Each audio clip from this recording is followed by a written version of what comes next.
Welcome back to what Arty Noobs with General Disturbance. This is an M53 M55.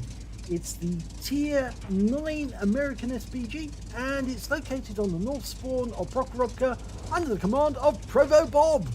Yes, that's right, the Australian gentleman, because he's got a kangaroo on the side of his Arty. Well, in fact, actually it says bring the heat on that one, and there's the kangaroo. And, well, he's taking his 8-inch armed howitzer out for a ride, based on the chassis of the Patton tank. And, well, it's quite an effective Arty. It's got 60-degree arc of fire, which means that it's easy to maintain fire over a wide arc of the game without getting too much reticule bloom in the process. And it's also quite fast if you think about it. Now he's moved into a fine position and he's now looking for targets. Okay, and he's found some straight away. There's an M41 Walker Bulldog and a T49. Okay, they may be light tanks, but you can still get decent hits on them. Back at the back, though, there's a Wizzy 120 and he's stationary, so we're dialing in on that position. Rounds out. It's going to take about 3 or 4 seconds for the shell to drive. Oh! And a lovely direct hit, 477 hit points. Now, seeing as this is the 18-inch howitzer, his alpha damage is 1050, but the reload time is a bit of a killer. Normally it's around about 42 to 44 seconds, but if you've got a good crew with rammer and BIA and premium consumables, you can drop that speed, drop that time below 40 seconds, possibly around 35, 34. But ProvoBob's not using any, and he got a direct hit there on the enemy. A direct hit on that Conqueror, and the reason I know that is because there was no explosion when he fired the shell in, so it definitely hit the target. ProvoBob's not using Coca-Cola. That's the normal way of boosting the performance of this Arty. In fact, a lot of Arty players tend to use premium consumables once they get to tier 6 and above, because it really does improve the rate of fire and improve the game of the player tremendously. He's going to go for the Conqueror, rounds out, direct hit, 331 hit points, but unfortunately we did lose the Pantera. But that Conqueror is now down to half his health, so he's not a happy bunny, and the scores are even, so yeah, we're doing okay, we're keeping par. Right, down there we've got an ELC M90. He suddenly revealed himself, which is a bit silly, because now he's taking a huge amount of fire. The one thing you don't do as a light tank with very slow mobility, if you're in an ELC, is reveal yourself. Stay hidden. There's a T49. Round out. Long time for the shell to fire. You see, he didn't judge that with enough lead, and that's why the shell fell well behind that T49. Fast moving lights, you have to give enough lead on the target, especially these wheeled tanks. And this was actually recorded in December of 2018, so wheeled vehicles didn't appear in the game until early in this year, so you won't see any wheeled vehicles in these replays. But the light tanks, you still have to work out where they're headed and then aim ahead of them. Round out on the Wizzy 120, and that's a splash kill. 165 hit points. He's taken out the Wizzy 120 that he fired at first in the game. And that Udez, well, he's in a world of trouble because now he's been wiped out. He was tag teamed by the Wizzy 132 and also the Udez. Right, we've got a Centurion 5.1. That's the RAAC version, the Australian one, the premium version. At least I think it is. And there's another direct hit on the Conqueror. He certainly doesn't like that Conqueror, and the Conqueror driver probably doesn't like him anymore because he keeps getting stunned.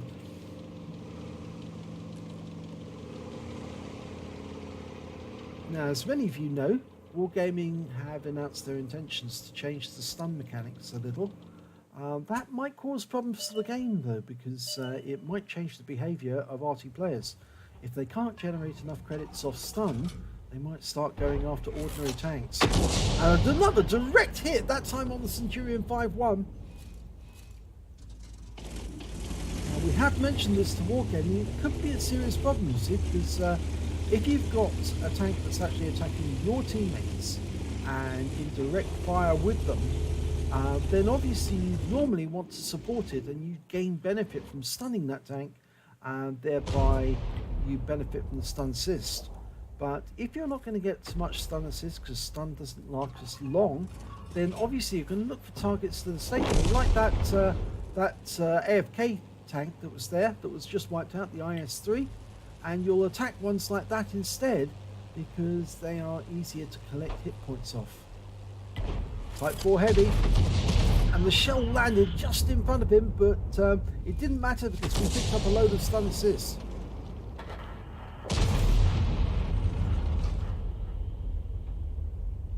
Okay, he's fired his shell, but he's still moving forward, and he's taking damage.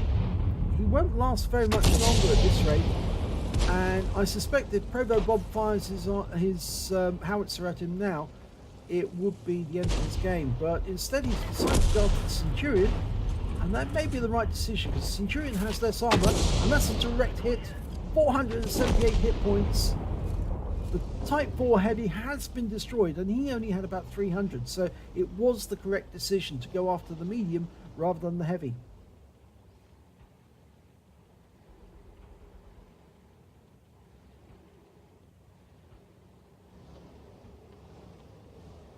Now, the M53, M55 is rather unusual as an Arty because normally they're built on the chassis of a heavy tank, or a tank anyway, existing tank, and the driver normally sits in the tank compartment. But the M53, M55, the driver actually sits in the turret. And he's sitting right next door to the howitzer. Of course, he doesn't stay there when the vehicle is firing, because obviously the vehicle will be locked down and they will alter the suspension so that the thing can fire and transmit most of the recoil into the ground. And he does have a spade. And that's a splash kill on the Conqueror.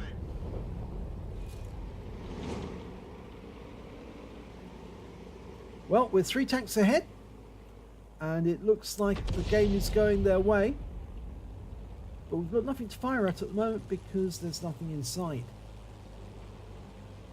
ProvoBob's aiming in this area because he knows the Centurion 5-1 was seen in this area, but he just can't see it at the moment.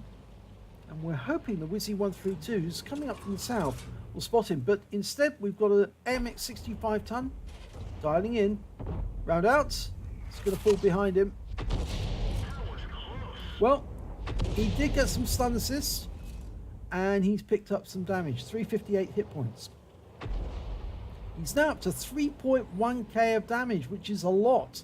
And there's the Centurion 5-1, but we're still in reload. Soon be ready though.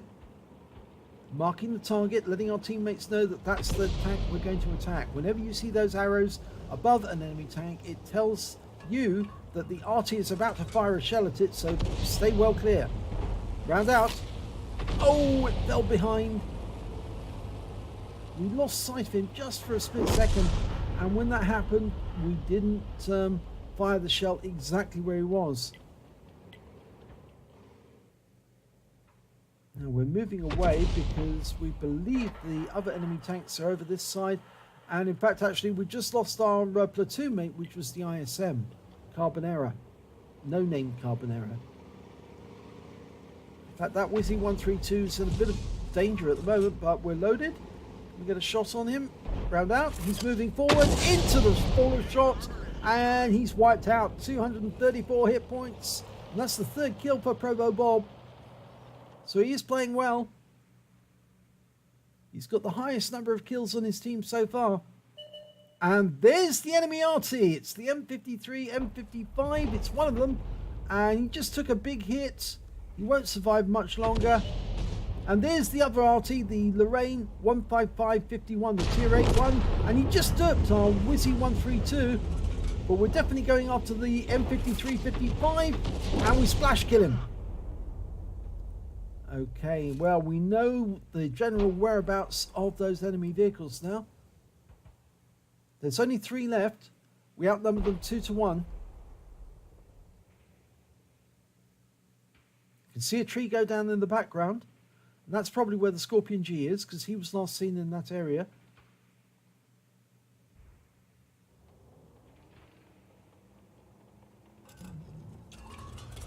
Okay, we're loaded. Ready to go.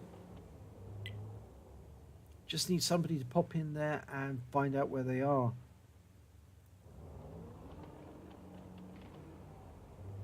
And that's the trouble in some of these matches, is that players are very reluctant to move in and spot. But if you don't spot, you can't get support from Arty, because Arty cannot shoot at something they cannot see unless there are other visible signs that the enemy is there, such as a tree going down or destruction happening on the ground. So the 50 TP is moving in to try and find the enemy, and he's found one of them. In fact, he's found 2 of them, and we fired them round at the Yag Tiger, and all we did was stun him, unfortunately. Now the Yag Tiger's the tier 9 version with the 128mm gun. This is a tier 9 game, I forgot to mention that, but then ProvoBob is top tier, and that Yag Tiger just took a massive hit. And he now can easily be taken out by the 50 TP. That tank has a fantastic gun. Oh, and the Yag Tiger goes down to the Centurion 5-1. So we're going after the Scorpion G. And he's wiped out before our shell arrives. And there's only one enemy left. It's the Lorraine 155-51. And there he is. 50 TP going in for the kill. He's going to ram him. And he does, and a huge amount of damage, and then shoots him to kill. And that's the end of the game. So only 4 kills for ProvoBob, but that's still equal to the highest scorer on the game. So let's have a look at the end of battle stats and see how well he did. Well, it's a first class tanker for ProvoBob in the M53, M55. He picked up a Bruiser medal for getting at least 5 critical hits. He got 15. A fighter badge for getting at least 4 kills. He got 4 exactly. A Gore's medal for doing more damage than 10 times the hit points of his own vehicle. And he got the high caliber. He dealt the most damage in the game overall, and he certainly did work that one. Let's have a look at the team scores. There you go, top of the table, 3,937 hit points of damage in that game. The next highest scorer was the Conqueror on the enemy team. The one that ProvoBob killed, he did 3,211, and after that came the 50 TP with 3,092. When it came to kills, it was shared between ProvoBob and the 50 TP. Both of them got 4 kills. Then came the Yag Tiger on the enemy team with 3. And when it came to base XP, well, it was a Wizzy 132 who did the best. He got 1,159, and I think that was because he did a lot of spotting. Yes, he did. 4,749 hit points of spotting. So half of that XP was earned by him from spotting, and the rest from damage he actually did. And then we got ProvoBob with 1,022 XP, and finally we've got the 50 TP with 886. ProvoBob fired 16 rounds in that game. He got 7 direct hits, 7 penetration, and 7 splash. Damage of 3,937 hit points, all of it at more than 300 meters. He damaged 7 of the enemy, killed 4 of them, and did 1,526 hit points of stun assist off 9 stuns. On a premium count, he earned 53,715 credits, but he did get fined 131 credits because he actually did hit a teammate, an allied teammate, but not for much from the looks of it. 53,584 was what he had left, and after ammunition resupply, he actually had 23,664 credits to take away. He received 1,533 XP, and there was no multiplier, so that's all the experience points he took away. But it's very nice to get a first-class tanker in this Arty, and to get the Gore's medal and the high caliber on top, well, that just makes it sweeter. So, if you enjoyed that replay, please give it a like and do subscribe to our channel, and hopefully it'll be your replay that I'll be featuring in the next video.